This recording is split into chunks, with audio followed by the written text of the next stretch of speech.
बिहार विधानसभा चुनाव में मुसलमानों को लेकर भी सियासत गर्म है। चिराग ने मुसलमानों की भागीदारी के मुद्दे पर आरजेडी और वीआईपी से पूछा कि क्या मुसलमान उनके लिए सिर्फ वोट बैंक है।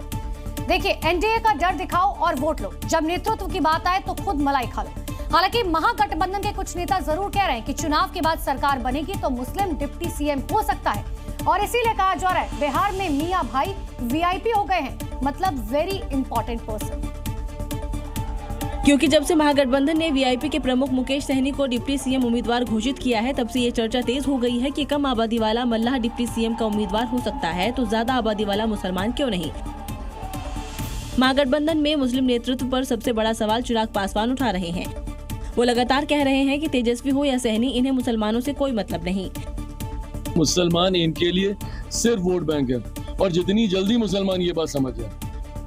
इस तरह की बात सोशल मीडिया में भी खूब हो रही है। एक यूजर ने लिखा है कि ये समाजवाद का तेजस्वी फॉर्मूला है, तो एक ने तेजस्वी और सहनी की फोटो के साथ लिखा है कि क्या मुसलमान दरी बिछाने के लिए है। दरअसल बिहार में 14.4% यादव हैं और समाज में तेजस्वी महागठबंधन के डिप्टी सीएम हैं। 4.26% मल्लाहों की सभी उपजातियों की आबादी है और समाज से Mukesh Sahani deputy CM candidate, लेकिन 17.7% मुसलमानों के बारे में चुनाव के बाद तय होगा।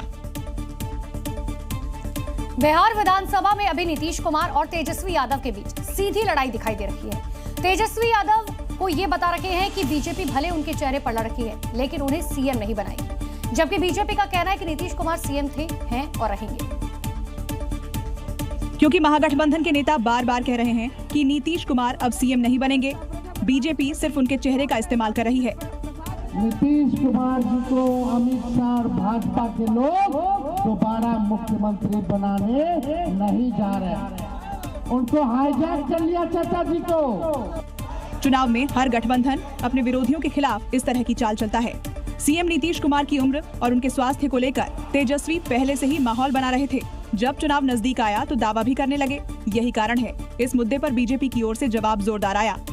नीतीश कुमार बिहार के मुख्यमंत्री थे, बिहार के मुख्यमंत्री हैं और बिहार के मुख्यमंत्री रहेंगे। नीतीश कुमार 2005 से कुछ मौकों को छोड़ दें तो लगातार सीएम हैं।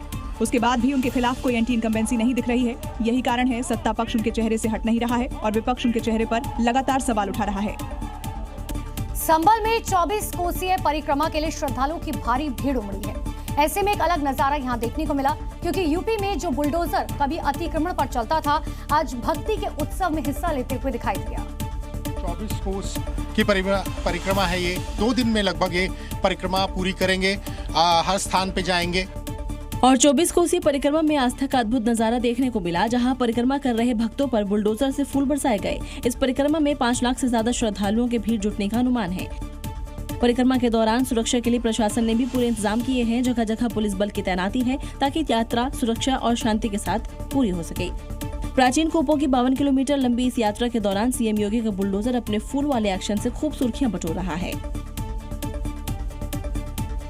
अपराधी कोई भी हो, उसकी योगी फोर्स के आगे एक नहीं चलेगी। इसका उदाहरण झांसी में उस समय देखने को मिला जब घर के बाहर खड़ी हुई लड़की से छेड़छाड़ कर भाग निकलने वाले शौदे पुलिस के हत्थे चढ़ गए। पकड़ने के बाद पुलिस ने शौदों की खबर ली तो सारी मजनूगिरी उतर गई और लंगड़ाते हुए हाथ जोड़कर तोते की तरह बोलने लगे, सारी लड़कियां मेरी बहनें हैं, आगे से ऐसी गलती नहीं होगी।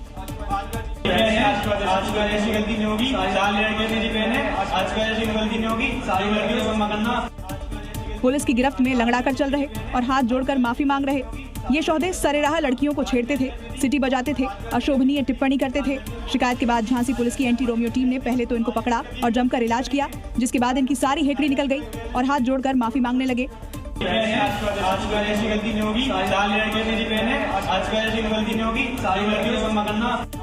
योगी फोर्स की मरम्मत से शौहदों में खौफ है। यही कारण है बेटियां उत्तर प्रदेश में पूरी तरह से सेफ हैं।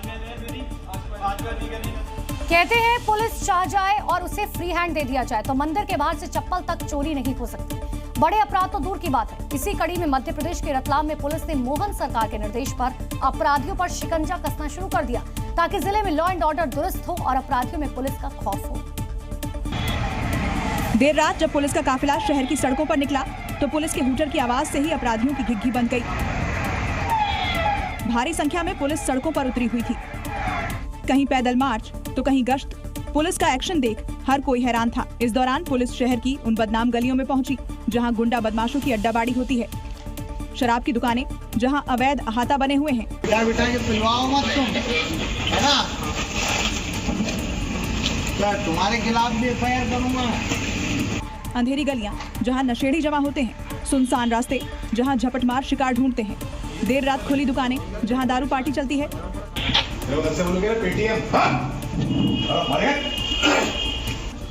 पुलिस के इस एक रात के एक्शन ने जहां आम लोगों के बीच पुलिस के प्रति सम्मान बढ़ा दिया, तो वहीं शहर के अपराधी दहशत में आ गए हैं।